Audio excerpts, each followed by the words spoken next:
Why not? সেটাই আসলে সবাই দেখতে চায়। অনেকটা জোনাল মার্কিং। মোসালিম দুজনেই রয়েছেন।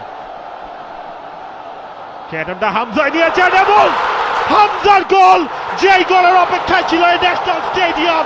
চৌধুরী সাহেব গোল করলেন, বাংলাদেশের লিড, যে লিডের অপেক্ষায় সবাই। মাস্টার ক্লাস, সেনসেশনাল, ব্রিলিয়েন্ট, এই স্বপ্নই দেখেছে বাংলাদেশ। হামজার হুঙ্কার জাতীয় স্টেডিয়ামে ম্যাচের 13তম মিনিটে অবিশ্বাস্য এক ফ্রিকিক থেকে ওই অ্যাঙ্গেল থেকে এগিয়ে গেল Bangladesh. This is class. Hamza Chowdhury যেটা দেখিয়েছেন,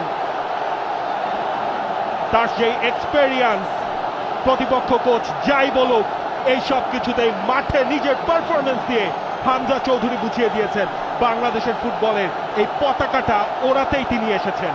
হামজা বলছিলেন তিনি লিওনেল মেসি নন, কিন্তু এই ধরনের গোল করলে তিনি কেনই বা হবেন না।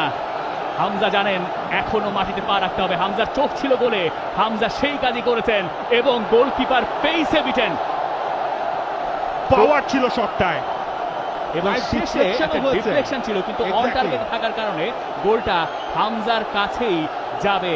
হামজা চৌধুরীর গোলেই বাংলাদেশ গেল এগিয়ে এবং